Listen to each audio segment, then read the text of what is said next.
j'avais 20 ans, j'étais effondré, le monde s'écroule sous vos pieds. C'est sale, c'est sexuellement transmissible, c'est honteux, on n'en parle pas. Je retourne à l'école avec des cachets, 13 kilos en moins, des cheveux en moins. Donc, en fait, j'ai même pas eu le temps de passer la porte de l'hôpital que déjà il y avait eu « Ah, elle a le sida ». Très vite, on se sent rejeté, bon à rien, malade. On est exclu de la société, du monde du travail. Et puis, on est mis de côté. L'image, c'est quand même, soit on est des femmes de mauvaise vie, soit on est des pauvres filles qui ont été contaminées par des sales types. Je ne suis pas toxicomane, je ne suis pas une travailleuse du sexe, je suis une maman. Et j'ai été contaminée. On est encore obligé de se cacher. C'est la sale maladie. N'importe quelle maladie, on peut l'annoncer, mais alors le sida, alors là... Je crois que la science est allée plus vite que la société. Nous avons un traitement qui nous permet de vivre, et de vivre aussi longtemps que si on n'avait pas le virus, mais cet effet indésirable pour moi qui suis blanc, français et gay, c'est la sérophobie, c'est la peur qu'on suscite chez l'autre. On perd une partie de sa famille, on perd une partie de ses amis qui nous tournent le dos, on perd son boulot pour beaucoup. Ça suffit, non ?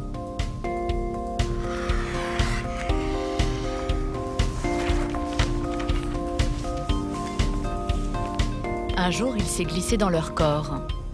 Il est entré dans leur vie pour ne plus jamais en partir. Cet intrus, c'est le VIH, le virus responsable du sida. Un virus assassin qui a fait près de 50 000 victimes en France. Aujourd'hui, dans notre pays, on ne meurt plus du sida. Un comprimé par jour suffit à garder le virus sous contrôle. Mais ceux qui ont survécu aux années noires ont le corps usé, abîmé. Et pour tous, les plus jeunes comme les plus âgés, être séropositif, c'est risquer d'être un proscrit. Comment les porteurs du VIH sont-ils accueillis par leurs familles et leurs amis, traités par leurs soignants, jugés par leurs collègues, leurs employeurs, leurs banquiers? Certains évitent les séropositifs, les isolent, les rejettent. Le VIH est aussi le virus de la discrimination. Voici l'histoire de ces hommes et de ces femmes, ces malades invisibles, mis au banc de notre société.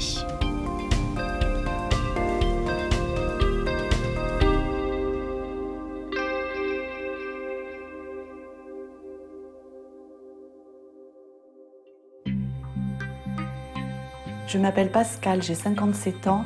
J'ai été contaminée en 1984 et diagnostiquée en 1994. J'ai chopé une petite bronchite, c'était pendant l'hiver. Donc j'étais voir mon médecin, il m'a donné des antibiotiques. Sauf que la bronchite, c'était de pire en pire, elle ne passait pas. Donc il m'a redonné des antibiotiques plus forts et encore des antibiotiques plus forts. Et j'étais toujours aussi malade, j'avais perdu beaucoup de poids. Enfin vraiment, c'était la cata, quoi. Et un jour, il me dit, mais écoute, je vais te faire un test HIV parce que là, il y a un souci quand même. J'ai l'impression que ton système immunitaire, il répond plus. Et je lui dis, un test HIV. Et là, je suis tombée de haut parce que moi, j'étais une femme. Je me sentais pas du tout concernée par le VIH puisqu'on nous disait que c'était les homosexuels, les toxicomanes, les hémophiles. Moi, je rentrais pas du tout dans cette catégorie-là. Et là, donc, je me suis retrouvée devant le médecin à l'hôpital qui m'annonce ça froidement. Mais voilà, vous êtes séropositive. Oh, vous avez 2-3 ans à vivre. Voilà. Il a été très froid, limite glacial.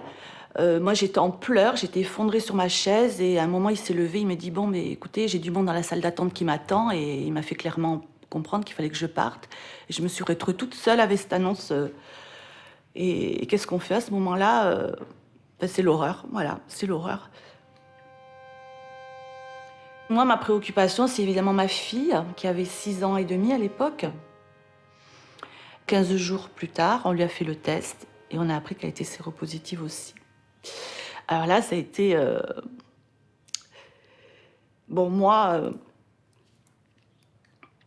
tant pis, j'avais sûrement pris des risques, et voilà, mais ma fille, c'était totalement injuste. Et en tant que maman, avoir transmis ce virus à son enfant, c'est quand même... c'est assez terrible, quoi.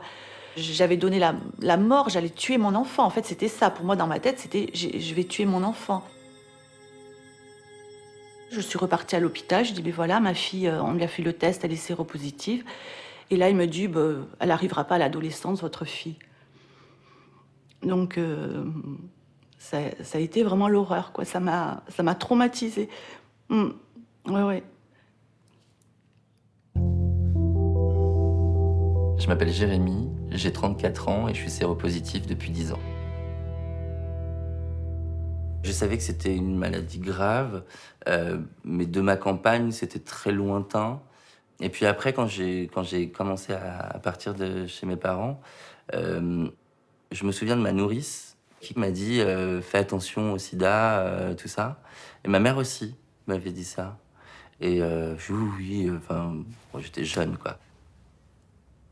C'est suite à l'appel d'un ex, quelques jours avant mon anniversaire. Alors moi, je pensais qu'il m'appelait pour me dire qu'il avait rompu avec son copain et puis voilà, qu'il voulait qu'on se revoie.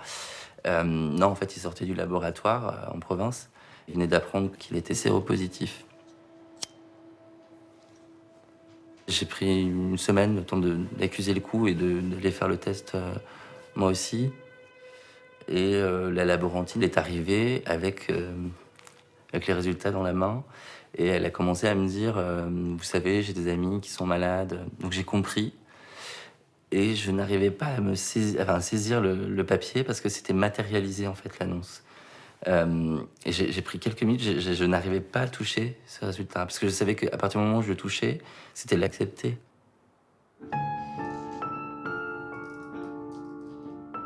Je m'appelle Catherine, j'ai 56 ans, je suis séropositive depuis 1987.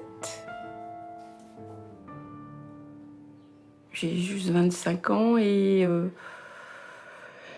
c'est aussi un moment de ma vie où j'arrive à Paris pour faire le métier dont je rêvais, découvrir cette ville qui faisait partie des rêves. Moi, je viens du nord de la France, de province. Et puis, pour faire un métier dans la mode, il y avait plein de choses et tout s'ouvrait à moi, même si c'est pas simple. Et l'annonce, j'explose en plein vol. Là, d'un coup, dans le contexte de l'époque, c'est terminé, voilà. Faire carrière, avoir un beau métier, je sais pas, acheter un appartement, tout ça, ça veut plus rien dire. Fred Navarro, 58 ans, séropositif depuis 32 ans maintenant, mais toujours là et encore pour longtemps. Moi, en 86, quand j'ai appris ma séropositivité, je l'ai appris par téléphone. C'était une veille de vacances d'été, donc je partais en vacances et le médecin qui m'appelle, j'avais eu une grippe, un truc. Et le médecin m'appelle et me dit excusez-moi, monsieur Navarro, vous êtes séropositif. Bonnes vacances, au revoir. Bon, déjà par téléphone, voilà. On m'apprenait, grosso modo, que j'allais mourir. L'échéance, je ne la connaissais pas, mais c'était plutôt rapide à ce moment-là. C'est ne plus avoir de futur, c'est ne plus projeter une envie, un désir. Il n'y avait rien. Pas de désir. Pour moi, c'était l'instant. Et l'instant qui suivait l'instant.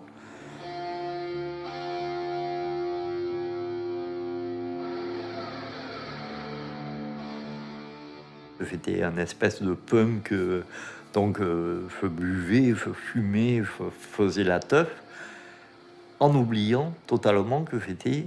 il fallait absolument que j'oublie. Et dans ces moments-là, c'était la teuf, l'alcoolisation, la vie à fond la caisse, en me disant que demain on verrait bien.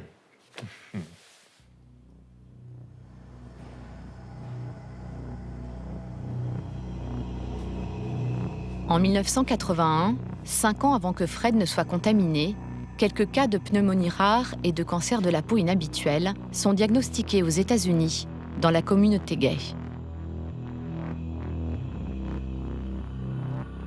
Cette mystérieuse maladie se répand vite et touche aussi la France. Les morts se comptent par dizaines, puis par centaines, puis par milliers. la presse relaie l'épouvante et l'hostilité qui s'emparent de la société. Une violence qui a marqué la mémoire collective. C'était très tabou à l'époque, hein, et c'était vraiment les homos, enfin voilà, tout ça. C'était considéré comme une espèce de monstruosité, en fait. Je sais que dans l'inconscient, il y a... Bon, ils l'ont pas volé. Les ultra-religieux disaient, voilà, c'est une punition parce que vous avez péché, et ça et tout. C'était vraiment, celui-là, il est homo, il mérite ce qu'il a cherché, donc...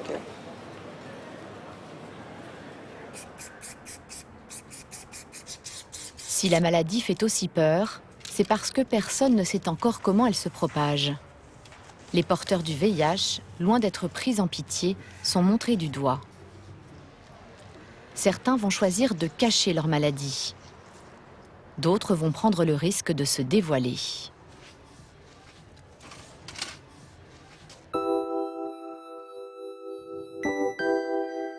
Joël, j'ai 54 ans, je suis séropositif depuis 1992.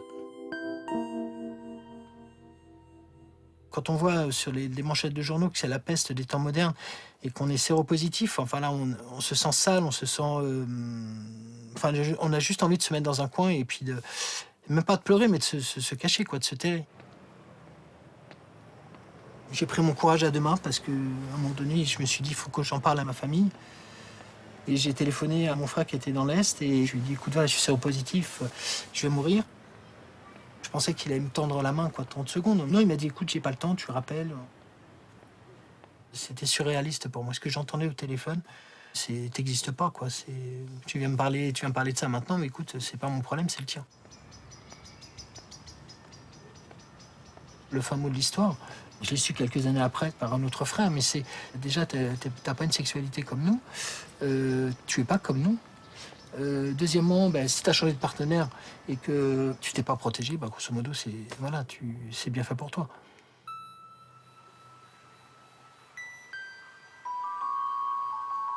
Joël a 7 frères et sœurs. Certains le rayent de leur vie, et lorsqu'il est reçu encore, c'est en paria. Il ne fallait pas que j'utilise la salle de bain du haut, enfin leur salle de bain. Et les toilettes, il ne fallait pas que j'utilise les toilettes communes, mais les toilettes qui étaient au garage. Enfin, c'était les toilettes qui avaient été aménagées pour quand ils faisaient du bricolage, quoi. Donc j'utilisais celle-là. S'il y avait eu celle au fond du jardin, j'aurais été obligé d'aller au fond du jardin. Et c'est là que j'ai appris à composer avec la solitude, à ce moment-là. Parce que je me suis dit, je pourrais m'en sortir qu'avec moi-même.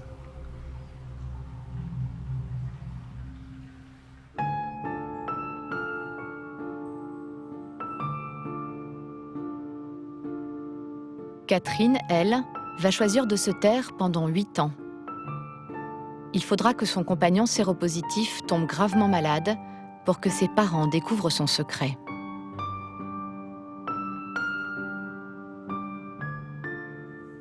Ne pas le dire aux gens autour de moi, c'était ne pas les embêter avec ça, c'est-à-dire ne pas les inquiéter inutilement. Ça servait à quoi qu'ils savent? On vivait comme les autres. Autant attendre que ça commence à aller mal pour leur expliquer. Pour l'instant, tout se passe normalement, on continue normalement.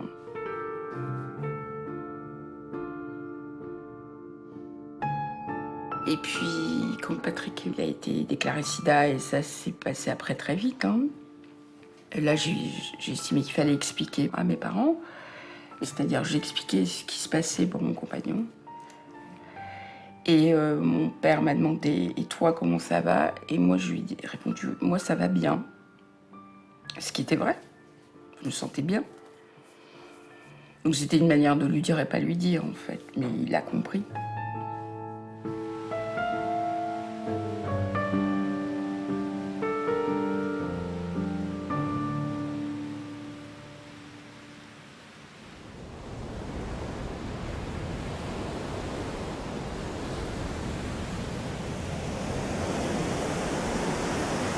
Ça donne envie d'y aller, là. On va faire un petit sprint, d'accord? Allez, oui, non. Allez. Je vais pied. Pascal a tout de suite annoncé sa séropositivité et celle de son enfant à sa famille et à ses amis proches. Sa fille Gaëlle tient, elle, à rester dans l'ombre. Elle redoute les conséquences que pourrait avoir un tel témoignage. J'ai l'impression que c'est quelque chose de honteux parce qu'on ne sait pas comment vont réagir les gens si on leur annonce.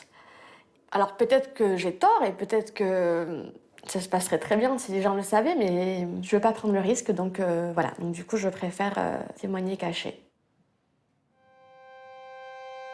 Sa vie clandestine commence sur les bancs de l'école. Personne ne sait que la petite fille de 6 ans est atteinte du virus responsable du sida. Prononcer ce mot terrible, c'est s'exposer à l'exclusion. Gaëlle suit un traitement lourd, elle le prend tous les jours en cachette. Le problème s'est posé à l'école, comment lui faire prendre son traitement. Donc il fallait absolument pas dire. Les médecins tout de suite nous ont dit, vous ne le dites pas à l'école, ce n'était pas marqué dans le carnet de santé, parce que risque qu'elle soit rejetée de l'école. Bon voilà, il fallait vraiment vivre dans le secret, ne le dire à personne. J'avais pris un flacon, c'était un truc de sirop, je sais pas quoi, et j'ai dit à sa maîtresse qu'elle avait une allergie, qu'elle devait prendre ce traitement toutes les 4 heures. Et la maîtresse lui a donné son AZT sans savoir ce que c'était, voilà, en croyant que c'était autre chose. Et puis voilà, ça s'est passé comme ça. Après, quand on est passé aux trithérapies, donc en 96, on a eu jusqu'à 25 médicaments à prendre par jour, parce qu'on nous rajoutait beaucoup d'antibiotiques, parce qu'on avait des risques d'avoir une tuberculose, des complications. Donc voilà, on nous mettait des antibiotiques, on avait beaucoup de traitements. Et là, pour lui faire avaler 25 médicaments, c'était quand même pas rien. Donc on faisait le petit train, c'est-à-dire qu'on mettait tous les petits cachets les uns derrière les autres, on faisait le petit train avec les petits wagons, et on avalait un petit wagon, 2 petits wagons. Et Gaëlle avalait ses cachets, voilà, sans problème. C'était... hein, tu t'en souviens plus Non, d'ailleurs, pas du voilà.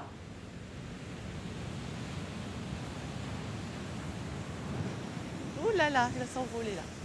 Pendant près de 10 ans, jour et nuit, Gaëlle avale ses cachets sans poser de questions, jusqu'à l'adolescence. Ça fait moins mal de marcher là que dans le sable dur. Un jour, on m'appelle du lycée, on me dit venez chercher votre fille, elle est en pleurs. Elle nous dit on n'arrive pas à savoir pourquoi elle pleure, elle est très mal, venez la chercher. Oh, alors vite, je vais la chercher, et là je me dis on y est quoi. Voilà, on y est. Je me souviens avoir craqué et le maître dit il faut que je sache pourquoi on va à l'hôpital, pourquoi je prends ces traitements et qu'est-ce qu'on a. Je ne m'attendais pas du tout à ça, mais je me souviens que quand maman l'a annoncé, de suite, je me suis dit mais on va mourir. Je me dis mais pourquoi c'est tombé sur nous, qu'est-ce qu'on a fait, c'est injuste. J'ai vraiment eu du mal à accepter d'être malade et il m'a fallu un peu de temps pour m'y faire. Donc j'ai passé quelques mois à la maison, à rien faire, à voir personne. Et c'est vrai qu'après elle m'a demandé si je lui en voulais, et bien sûr que non, je lui en ai pas voulu une seule seconde. Je savais pas. Donc comment lui en vouloir? Et puis de toute façon, elle vit avec ça depuis toutes ces années, elle vit avec le fait d'être malade et de m'avoir contaminée. Et je pense que déjà rien que ça, c'est très dur pour elle. Et rajouter quelque chose sur ça, donc voilà. Mais on est forte et puis on s'en sort, hein. Ouais, sacrément forte, ouais, c'est sûr. Donc non, je lui en veux pas et je lui en voudrais jamais.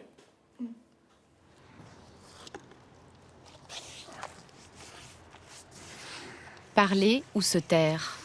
Une question lancinante pour les séropositifs. Au début de l'épidémie, s'est annoncé un diagnostic de mort imminente. Les traitements disponibles ne sont pas efficaces, ils retardent juste l'échéance.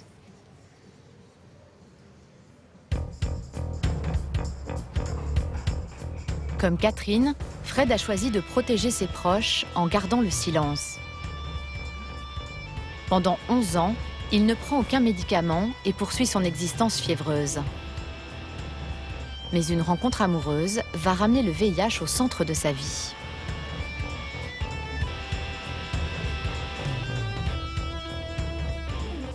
Je sors du boulot un soir et je descends la rue de Belleville et je vois un blonde platine décoloré magnifique, blouson de cuir, Santiago. Et là, je reste béat et j'ai passé 3 mois et demi.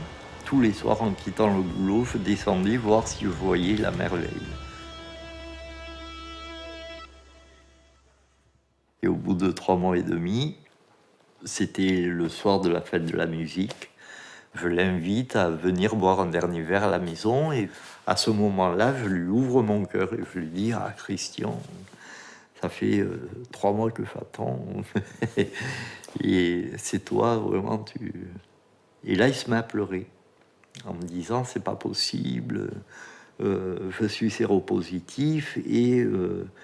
je sors de chez mon infectiologue qui m'a donné 4 mois de vie. » Parce qu'à l'époque, c'était pas, on n'y allait pas avec le dos de la cuillère. C'était du traf, du claf, du direct. Et là-dessus, je lui dis, ben, écoute, je suis séropositif aussi, je prends tes 4 mois et demi et on verra bien. Et on a eu la chance que ça dure 18 ans. Donc,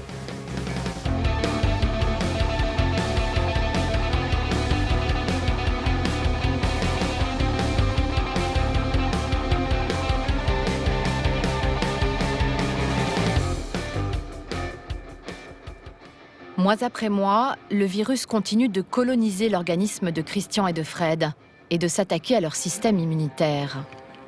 Très affaiblis, ils se retrouvent à la merci d'infections mortelles.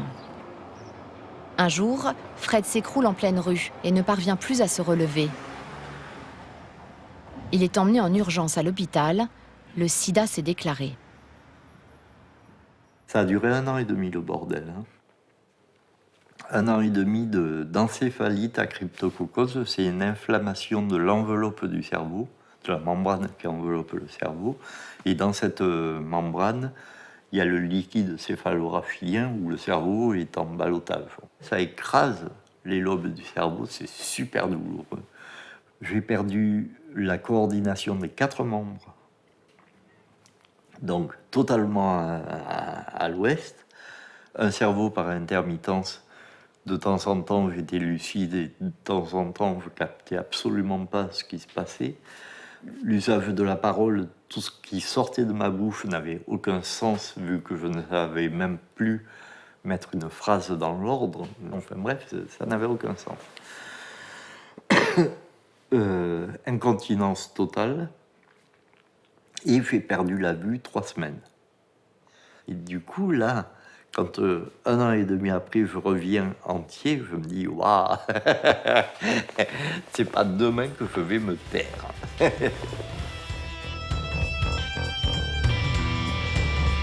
Survivre au sida, c'est alors un miracle.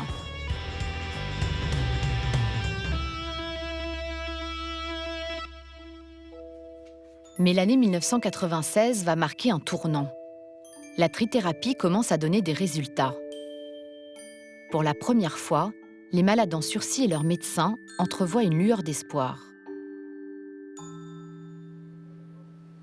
C'était extraordinaire. Je peux vous dire qu'effectivement, la fin des années 80, le début des années 90, et notamment l'année 93, je me rappelle du congrès à Berlin où on était tous désespérés, on n'avait rien. Les malades mouraient à la folie et on n'avait rien. Et grâce à cette trithérapie, on a vu la charge virale s'effondrer. Donc c'était un moment de miracle. Et quel bonheur, en tout cas en tant que médecin, d'avoir pu suivre des patients pour lesquels on passe d'une maladie mortelle à une maladie chronique. C'était un grand moment.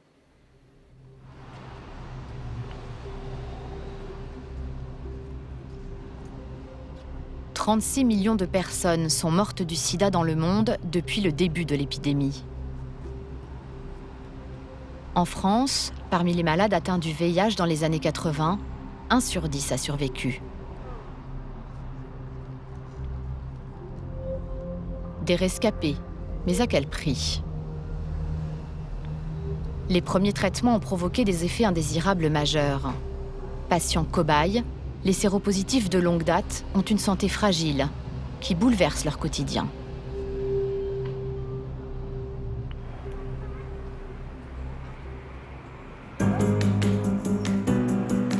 Les jeunes séropositifs, au contraire, voient l'avenir avec confiance. Les effets secondaires des médicaments sont aujourd'hui faibles, voire inexistants. La maladie en deviendrait presque virtuelle. Je m'appelle Camille, 33 ans, atteint du VIH depuis 2011.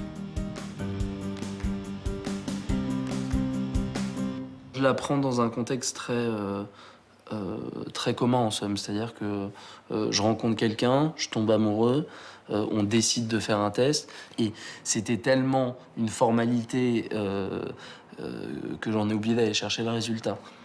Et c'est le laboratoire qui me rappelle pour me dire venez chercher votre test. Je crois que ça faisait, il y avait eu un mois d'écart entre les deux. Je rentre dans la salle d'attente, je prends mon petit ticket comme tout le monde. Et l'infirmière finit par appeler le médecin en disant j'ai un positif pour vous. Et je vais vite dans un bureau après avec le médecin qui vous explique toutes les conséquences. Moi, je me suis tiré avant qu'il m'explique tout. Je suis parti avec mes petites brochures, j'ai dû rester 30 secondes dans le bureau. J'ai tout fait complètement. Et j'avais absolument pas envie de l'écouter, donc je suis parti marcher.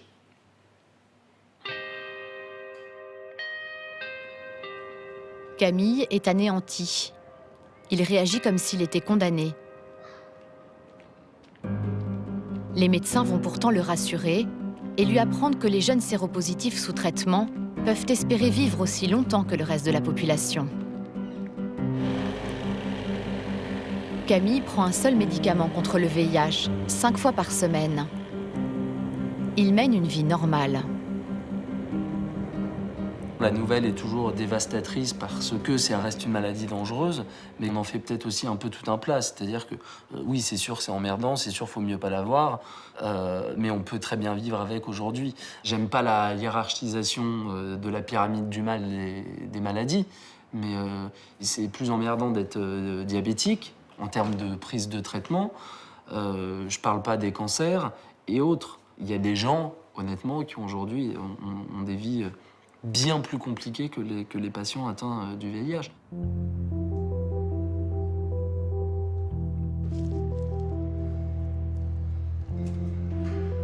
Et pourtant, malgré les avancées déterminantes de la science, près de 40 ans après le début de l'épidémie, les séropositifs font toujours aussi peur. On les redoute et on les fuit. C'est à eux d'expliquer et de rassurer.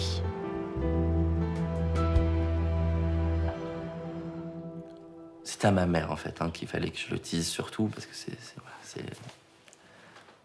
ma mère. Elle m'a donné la vie, et puis je crois que c'est la femme de ma vie, donc c'était quelque chose d'important. Et au moment où je lui ai dit, elle a fait un pas de recul, qui pour moi a été...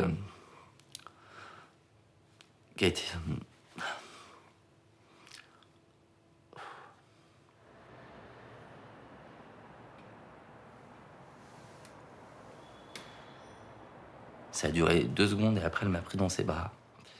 Elle a peur, complètement peur. Elle voit son fils, VIH, c'est les années 90, c'est la mort.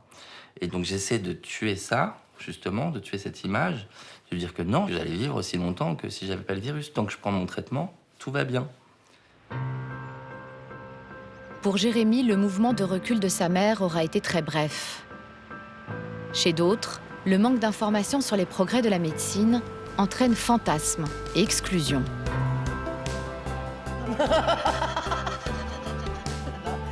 Je m'appelle Morgane, j'ai 36 ans et je suis séropositive depuis 19 ans.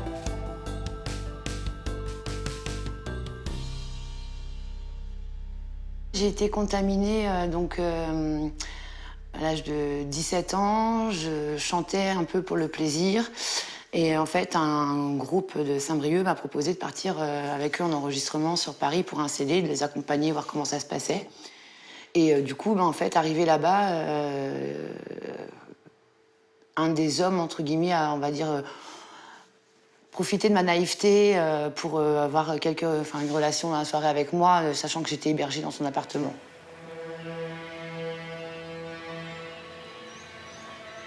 3 semaines plus tard, je suis partie en vacances avec mes parents d'été et arrivée en Angleterre, J'étais dans un épuisement tellement fort que je ne pouvais plus du tout marcher, en fait. J'étais faible. Enfin, j'étais vraiment fatiguée, une fatigue comme je n'avais jamais ressentie. Je me voyais partir, en fait. Et arrivé aux urgences, on m'a proposé de faire le dépistage du VIH. Donc c'était en été 99, et c'est comme ça que tout a commencé. Morgane a fait une primo-infection violente. À Saint-Brieuc, la rumeur se répand vite, nourrie de mots terrifiants. Sida, contaminé, danger, mort. En France, certains sont convaincus que le VIH se transmet en utilisant les mêmes toilettes ou en buvant dans le même verre. Un jeune sur 5 pense pouvoir être contaminé par un simple baiser ou par la transpiration. Ces idées fausses sont encore répandues aujourd'hui et concourent au rejet des malades. Si on a une coupure, je bois quand même pas après lui, quoi. Vaut mieux prévenir que guérir. Quand t'es en plein rapport et que tu transpires et que t'es collé à lui, ça et que lui il transpire et que parce que ça pénètre en toi en fait. Ça rentre dans tes pores. C'est avec la transpiration. La bave par le sang aussi. Non? C'est ça ou pas? La sueur, non. La salive, je ne sais pas. Vous voyez, tout ça, c'est un manque d'information.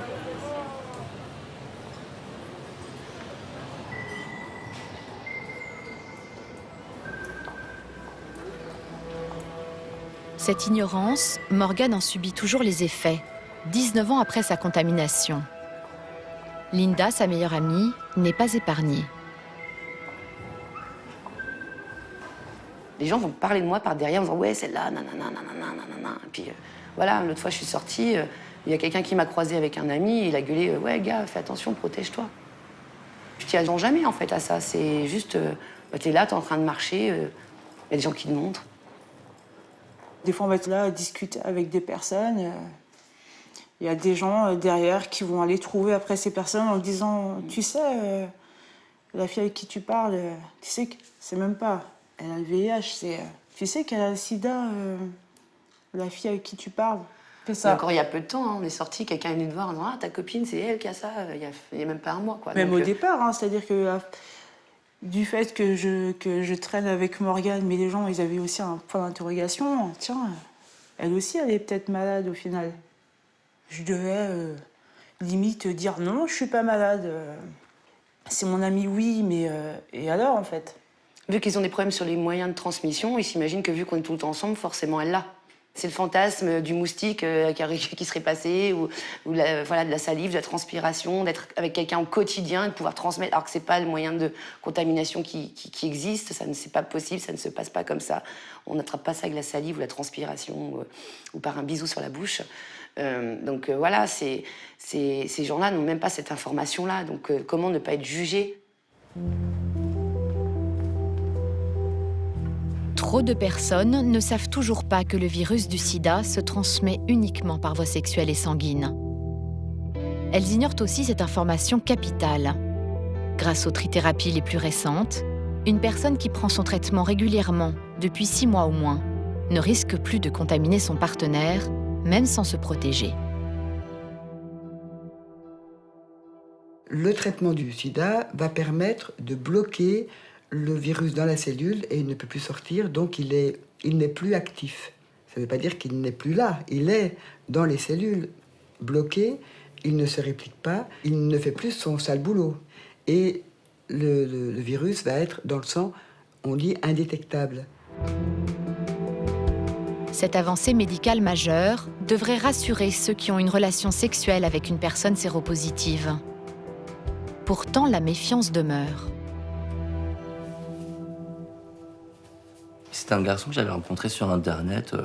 Il me plaisait bien, en fait. On avait pas mal échangé. Et donc, on arrive le moment où il faut se rencontrer. Et avant qu'il se passe quelque chose, je lui dis que j'ai quelque chose à lui dire. Et je sais plus quel mot j'ai utilisé. Je crois que je lui ai dit que j'étais séropositif.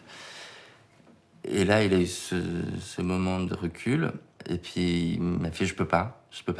Mais vraiment, enfin, toute la soirée qu'on avait passée était complètement avait disparu.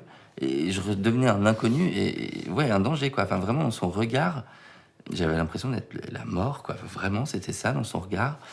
Et il est parti. On se sent humilié, quoi. Enfin, c'est une humiliation, vraiment. Enfin, en plus, là, en direct, quoi. Sur Internet, en général, ils ont la délicatesse de disparaître. Mais là, c'était pas le cas. Et j'avais vraiment cru que le fait qu'il soit avocat et tout ça allait permettre d'avoir un esprit Et en fait, non. Donc ça a été très très dur. Et je crois que ça définit aussi la façon dont on annonce les choses après. Parce qu'on prend le risque de se reprendre ça dans la tête. Et c'est ça que les gens comprennent pas. Parfois, ils le lisent sur Internet, que les séropos doivent le dire tout de suite. Oui, d'accord, mais est-ce que vous êtes prêt à recevoir cette information ? C'est ça, il y a un moment, l'empathie, mettez un peu d'empathie. Je comprends qu'on puisse avoir peur, mais un peu de mesure dans vos réactions. C'est tellement violent. Enfin, imaginez-vous faire peur à quelqu'un. C'est vraiment très, très, très dur à recevoir.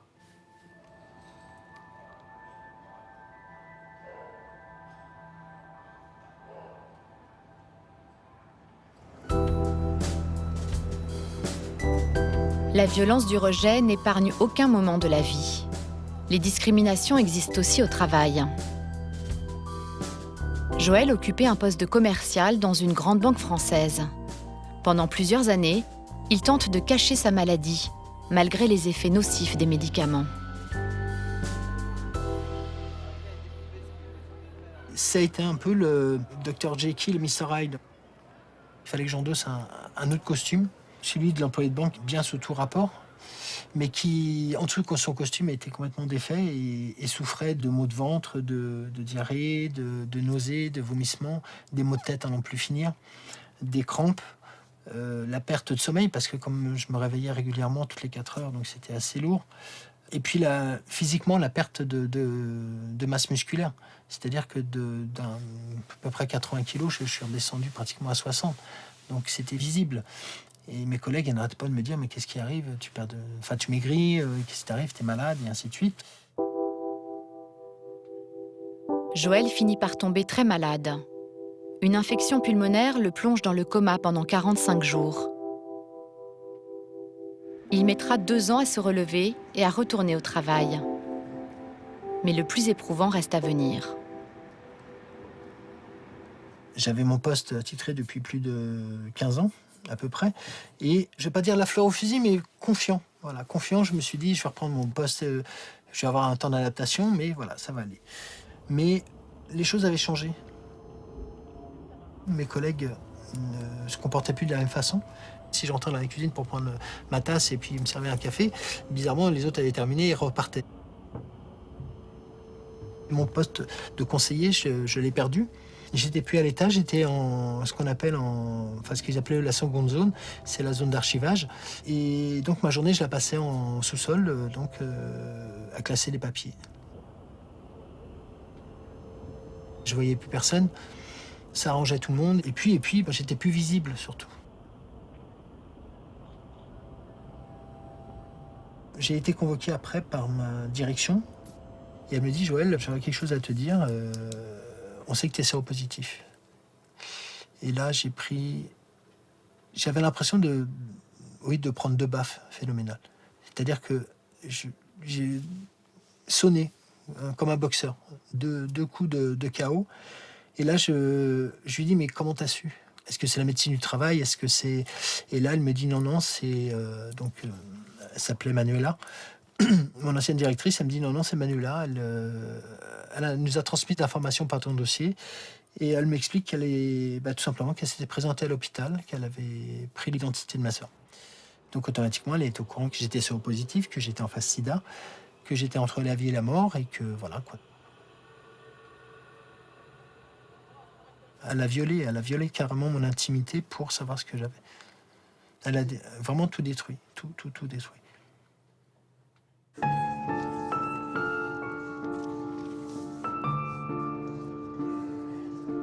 La stigmatisation touche aussi les femmes dans une période sensible de leur vie, la maternité. En 1990, Catherine est enceinte. À l'époque, le risque pour une future mère de transmettre le VIH à son enfant est élevé. Un bébé sur 4 est contaminé. Se pose alors une question douloureuse, le garder ou pas.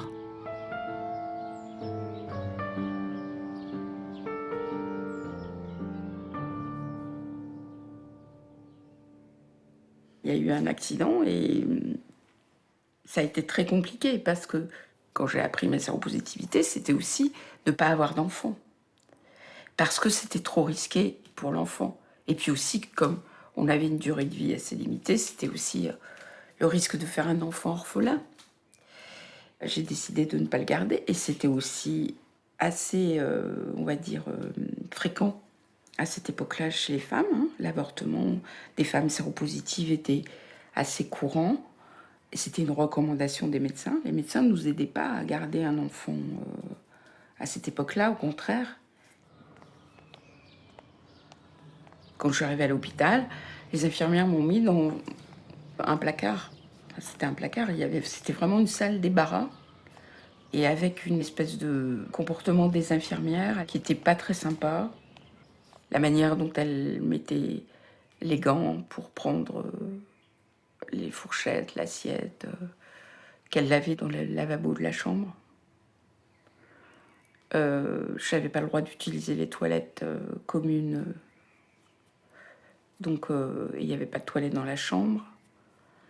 Et si elles se sont comportées comme ça avec moi, c'est parce que j'étais séropositive.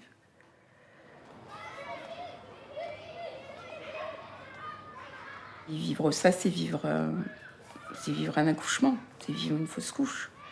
C'est vivre tout ça et avec des femmes qui avaient l'impression que j'en avais rien à foutre et que du coup ne me ménageaient absolument pas. Alors que pour moi, c'était le seul enfant que j'aurais pu avoir. Et ça reste toujours mon seul enfant, d'une certaine manière. C'était maintenant ou jamais. Puis j'avais choisi jamais.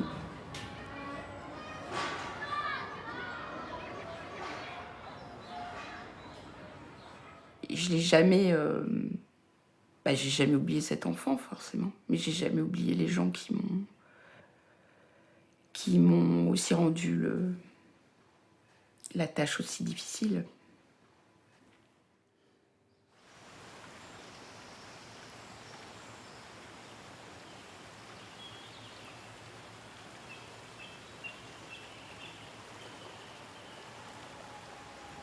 Je suis retombée en fait sur un jeune homme que je connaissais quand j'étais jeune et que je trouvais beau.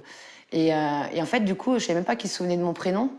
Et là, il m'interpelle, « Morgane, comment tu vas? Ça fait longtemps qu'on ne s'est pas vu. » Et là, du coup, on parle et je lui apprends ce que j'ai. Et en fait, il n'a pas peur. Donc j'ai de la chance aussi de tomber directement sur quelqu'un qui n'a pas eu cette crainte sur moi. Et en fait, ce qui s'est passé, c'est qu'un jour, il y a un préservatif qui a craqué, en fait. Donc 7 mois après l'été, et je suis tombée enceinte. J'avais 18 ans tout juste. Mais moi, j'étais déjà plus une enfant, quoi. J'avais déjà quelque chose d'adulte à gérer.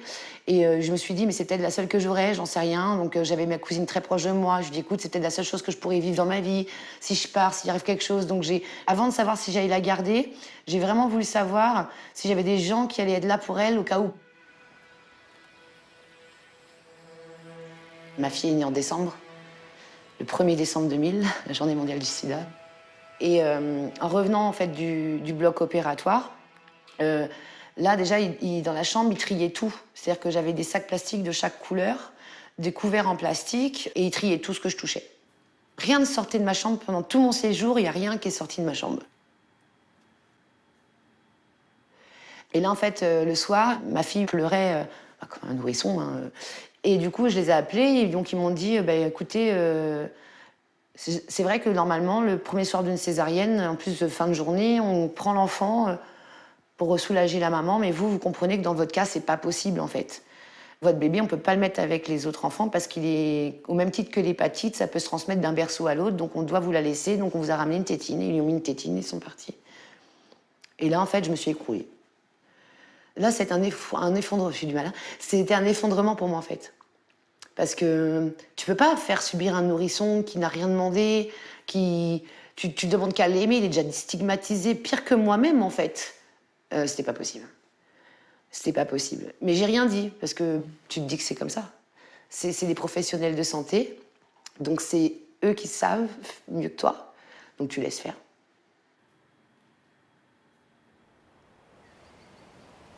En l'an 2000, lorsque Morgane accouche, la très jeune femme ne sait pas si elle risque ou non de contaminer son enfant. De fait, sa fille est séronégative.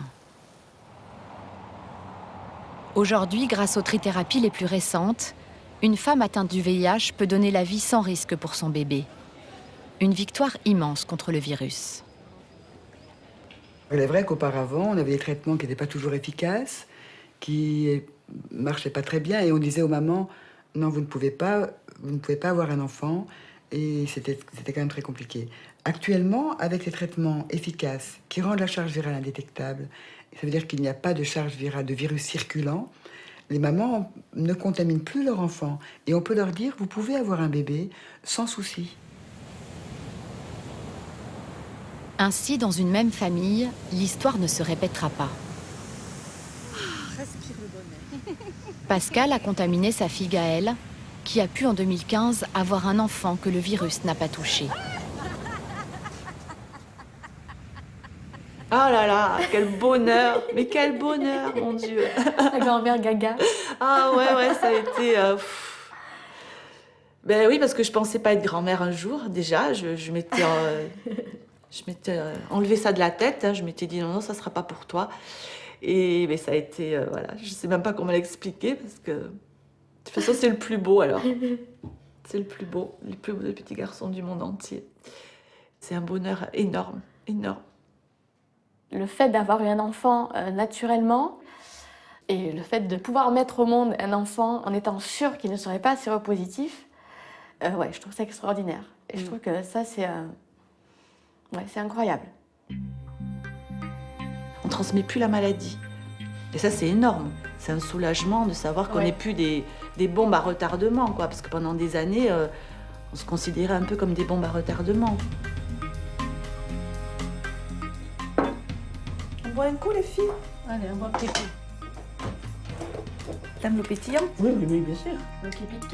L'eau qui pique, comme dit Jules. Voilà. Hein? Oui. Il a aimé, hein? Ouais, il adore ça.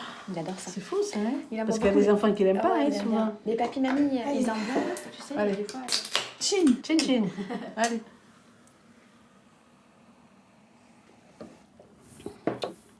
À l'époque, on disait qu'il y avait très peu d'années à vivre, hein, qu'il y avait beaucoup de décès à l'hôpital à Bayonne, hein. Ouais. Énormément. Hein. Oui, ça c'est sûr. Hein. Mais voilà. Et Gaëlle, tu te rappelles, il m'avait dit qu'elle n'arriverait pas à l'adolescence. Oui. Voilà. Mon Dieu. Oui, bon, c'était en 1994 aussi. Hein. Oui. Et puis bon, quand on l'a su, j'ai dit, il faut assumer, et puis il faut aller de l'avant. Hein. J'ai dit, Pascal s'en sortira. Mais j'avais quand même très très peur, ça c'est sûr que... Je vous dirais que souvent j'ai pleuré, oui, mais toute seule, dans mon coin. J'ai jamais montré quand même. Non. Tu t'es pas rendu compte? Non, absolument pas. Oh, je savais que tu t'inquiétais, mais oui, je t'ai jamais vu pleurer. Bon. Voilà, ça va alors. Ouais. Vous êtes rassurée aujourd'hui? Oui. Ah oui, maintenant, oui. C'est vrai que... Bon, j'y pense de temps en temps, c'est vrai, je peux pas dire que j'y pense pas. Mais enfin, je les vois bien, c'est vrai, bon, Gaëlle, avec le petit, c'est le paradis, c'est vrai. Et Pascal aussi, quand même, hein. Bon, c'est sûr que c'est pas évident, le traitement qu'elle a, hein. Ça, je suis consciente de ça, hein. Enfin, elle est bien, hein. Bon, on passe de bons moments ensemble, tout ça. Oui, hein. on profite. Voilà. On profite bien, hein. Voilà. Encore, hein? Quelques années, hein, ma chérie? Oui. Hein? Oui. On est bien soudés.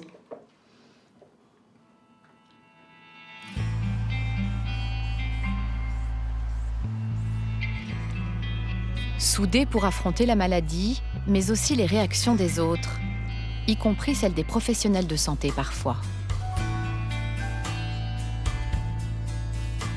Alors qu'ils devraient être les premiers informés et soulager tous les malades, certains refusent de soigner des patients séropositifs.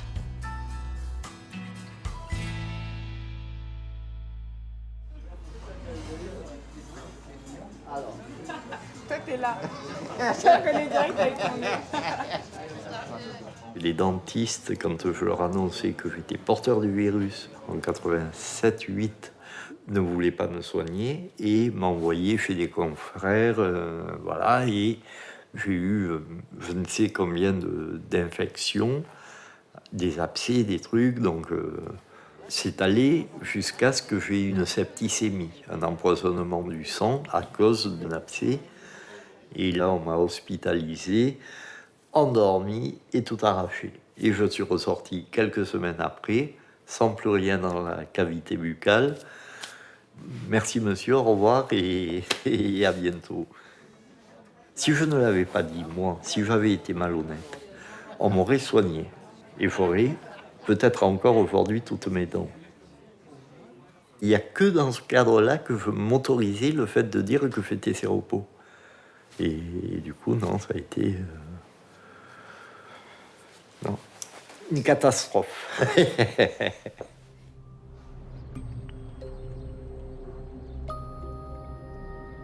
Fred n'est pas un cas isolé. En témoignent ses appels passés dans plusieurs cabinets dentaires par l'association Aide. Oui, bonjour, je vous appelle pour prendre rendez-vous à partir de la semaine prochaine pour un détartrage, s'il vous plaît. Faut juste que vous sachiez que je suis séropositif, donc je suis porteur du VIH. Ah. Il vaut mieux que vous alliez dans des centres, alors. On n'a pas les bains qu'il faut pour décontaminer. C'est assez particulier, vous voyez. On n'a pas tout le matériel qui décontamine, qui sèche à part. Pour un détartrage. Oui, pour un détartrage, oui, tout à fait. On m'a dit que vous étiez séro, c'est ça? Oui. Ben, je pense que c'est par préférence, il vaut mieux pour vous que vous alliez à l'hôpital, comme ça ils prennent plus de précautions. Bon, pour un détartrage, j'ai pas besoin d'aller à l'hôpital. Il n'y a pas plus de risque que ça. Moi, je suis c'est sûr. Je suis. Non, il n'y a pas de problème. Mais disons que moi, j'ai pas l'habitude déjà de soigner ces patients. C'est pas que cela, même les hépatites, tout ça, j'ai pas trop l'habitude. C'est pas que votre cas. Termine toujours par le dernier patient qui a un risque infectieux. On ne peut pas prendre le risque de contamination pour un autre patient. Quand bien même, voilà, je suis sous traitement, chargé. Oui, mais ça n'empêche pas, mais si vous soyez sous traitement, ça n'empêche pas, vous êtes séropositif actif, le virus existe. Donc une fois que les turbines et tout ça sont contaminés, il faut qu'on stérilise, qu'on désinfecte les fauteuils, choses comme ça, ce qui nous prend du temps. Il ne faut pas prendre un patient atteint de sida entre deux patients. Vous voyez ce que je veux dire? Je ne refuse pas du tout, mais après, tout le monde. Ils disent pas, non, moi je touche pas des personnes séropositives, puisqu'ils c'est interdit, ils n'ont pas le droit. Mais en même temps, ils en prennent des chemins détournés, alors on vous fait traîner, en espérant que vous allez vous décourager, par prendre le rendez-vous, effectivement. C'est tout en discrimination cachée. Pourquoi les gens qui sont normalement là pour nous aider, pour nous soigner, pour nous soutenir, sont parfois pires que le voisin ou la voisine. C'est vraiment les situations qui me mettent très en colère. De cette révolte est né un combat. Au sein du planning familial, Catherine défend la cause des femmes séropositives. Elle apparaît au grand jour, la tête haute, pour parler au nom de celles qui ne le peuvent pas. Ne pas accepter d'être différencié, ne plus subir, s'informer, se battre, prendre le risque de se mettre hors la loi. Un jour, ils en ont eu assez et sont passés à l'action pour faire taire ces peurs irrationnelles et faire évoluer des règles obsolètes.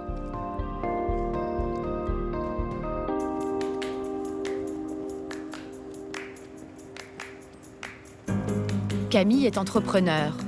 Il a choisi de s'exposer publiquement.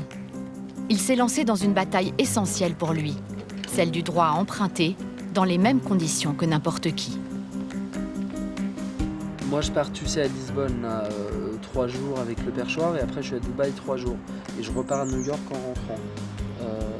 Du coup, j'ai que lundi et mardi prochain. Je te rappelle dans 10 minutes. Oui, bah, Dire à son banquier qu'on est atteint du VIH, c'est la certitude de ne plus pouvoir emprunter d'argent ou de payer une assurance de prêt très coûteuse. Camille dénonce ce qu'il considère comme une double peine. Moi, quand j'achète mon premier restaurant, j'appelle ma banquière, qui est ma banquière depuis un petit moment, et je lui annonce la nouvelle.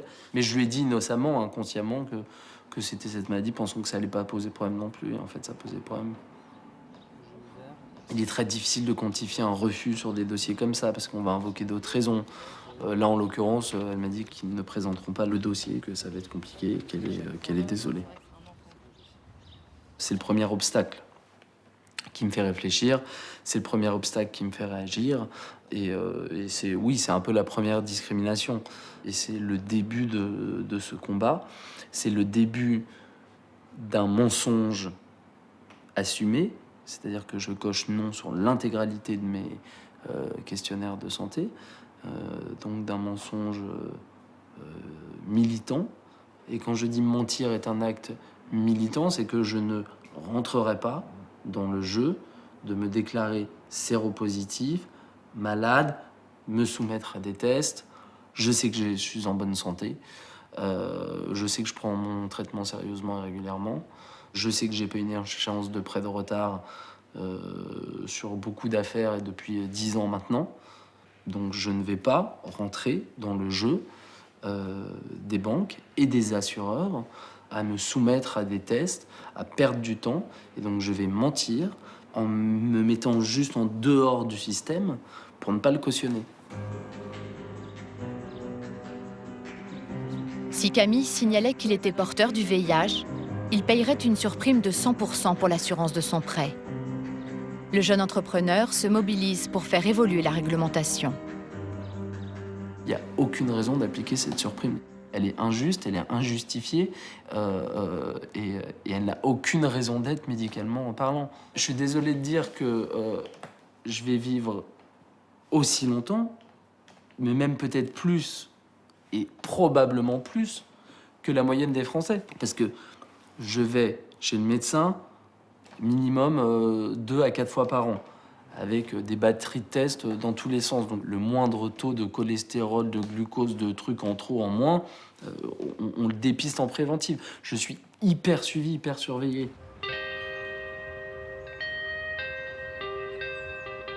Impossibilité d'emprunter, interdiction de voyager dans certains pays, inaccessibilité de certains métiers. La route est encore longue pour les séropositifs qui se battent au quotidien pour vivre simplement comme les autres.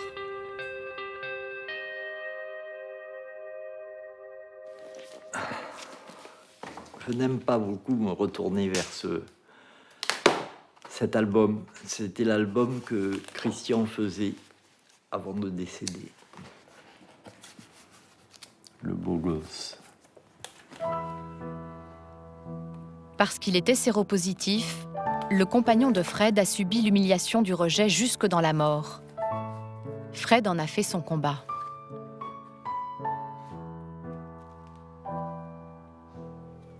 Christian et moi, on avait un code.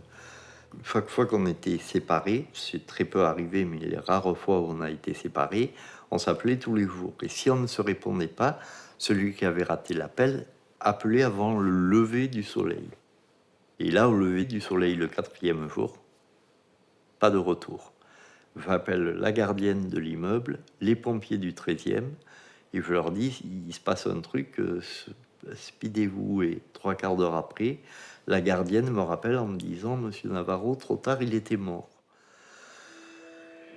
Donc j'ai mes 18 ans de vie qui tombent comme une vitre qui se brise en 1000 morceaux.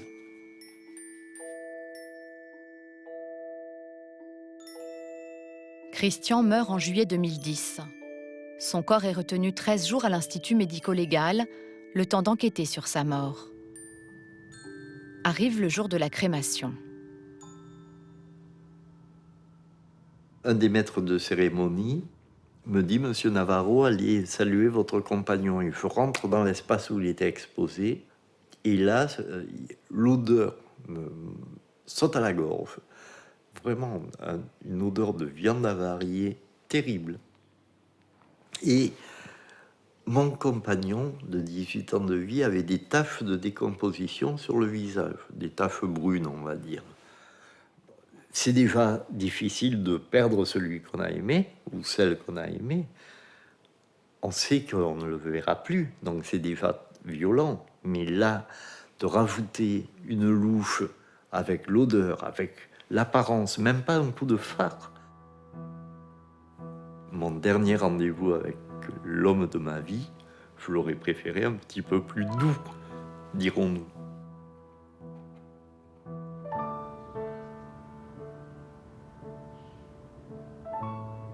Christian et moi, on avait un souhait, c'était qu'après nous, on ait encore une dernière partouze de molécules à vivre. Et du coup, comme je n'étais pas l'ayant droit, c'est la mère qui partait avec l'urne.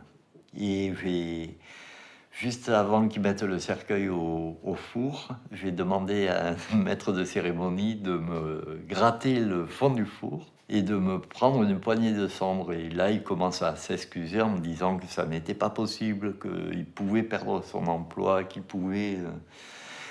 Et il me dit, de toute manière, je n'ai rien pour les mettre. Et là, je lui sors ce magnifique cendrier de poche en métal brossé. Et 2h30 plus tard, il me demandait de le suivre et de faire quelques pas dans le Père-Lachaise. Et il m'a remis le cendrier chaud dans les mains. Du coup, je sais que je pourrais vivre une dernière partouze de molécules avec mon homme. J'aime cette histoire parce que vraiment, c'est rien, mais pour moi, ça a énormément de sens. Dans l'histoire qu'on s'était promis, voilà, ça sera respecté jusqu'au bout. Voilà.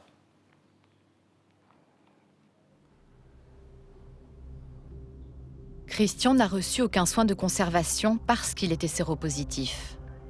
En pleine psychose, en 1986, les autorités françaises ont interdit tout soin funéraire pour les porteurs du VIH.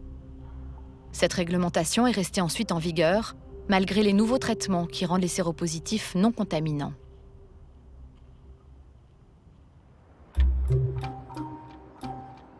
Parmi les thanatopracteurs, certains vivent encore aujourd'hui dans la hantise de ce virus.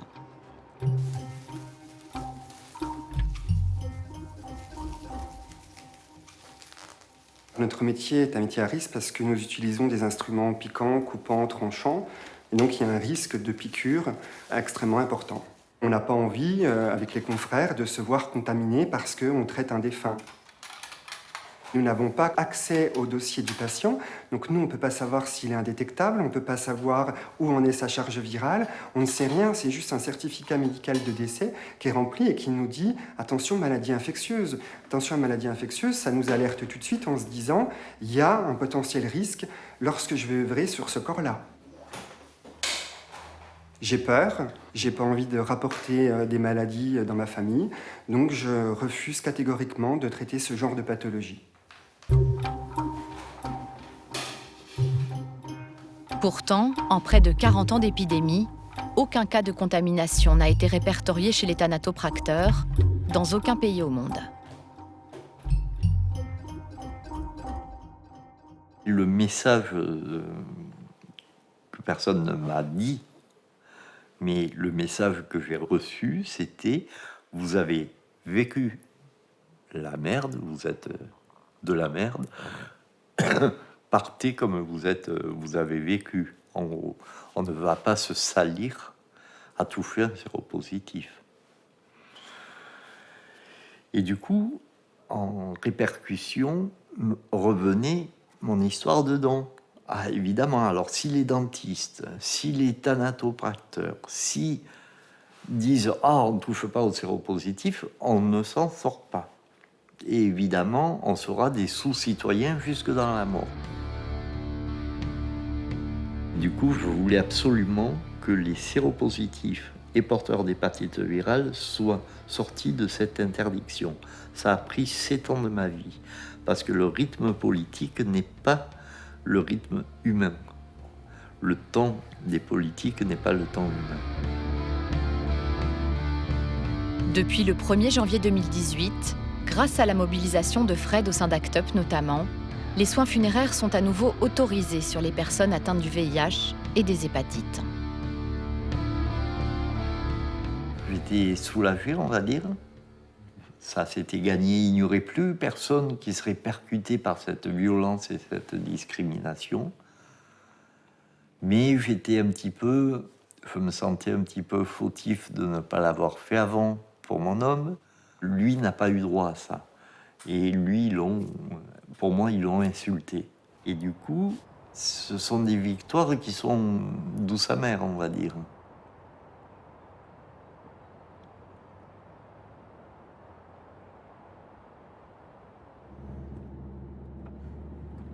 On va mettre la chanson de maman. Prête?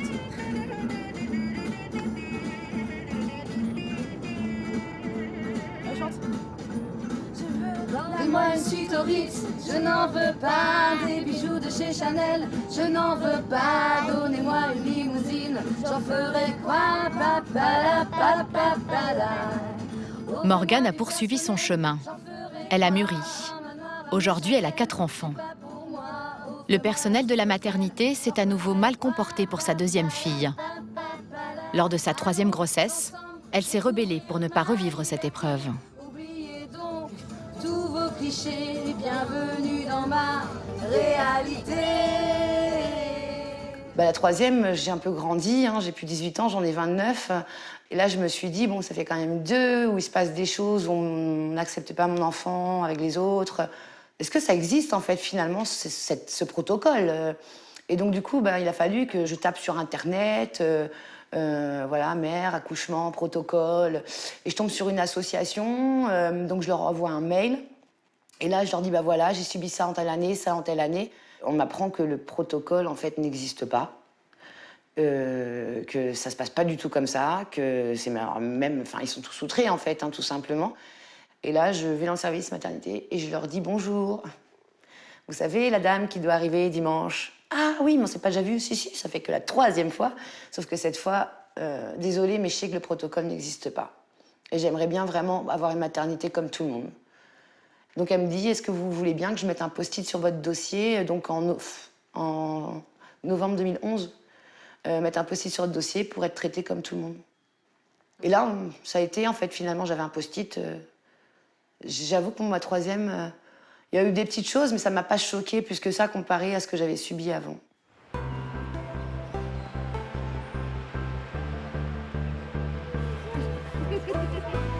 Pour traiter les séropositifs comme tout le monde, il faudrait donc un post-it. Un rappel, une explication, comme si les choses n'allaient pas de soi. Combien de mémos, de messages, de justifications faudra-t-il encore ? Ton ennemi à toi-même.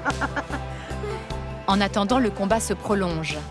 Morgane s'est formée aux droits des patients et soutient d'autres femmes enceintes et atteintes du virus. Je suis devenue adulte à 17 ans, avec une maladie à mes côtés, et ça n'a pas empêché d'avancer. Je dirais que le à cause d'eux est devenu le grâce à qui je suis maintenant.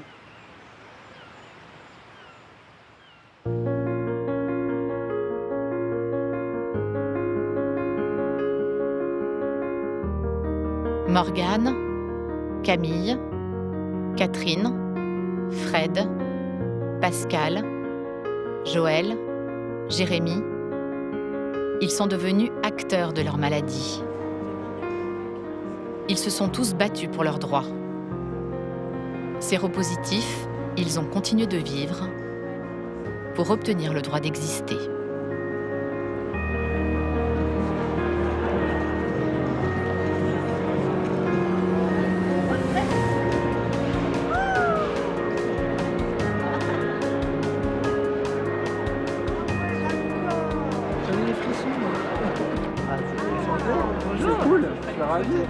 Je rencontre mes modèles. Ouais, en vrai. C'est génial.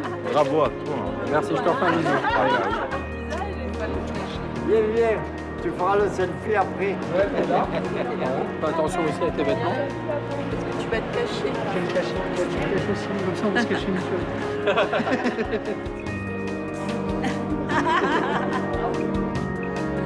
Les câlins qui font du bien.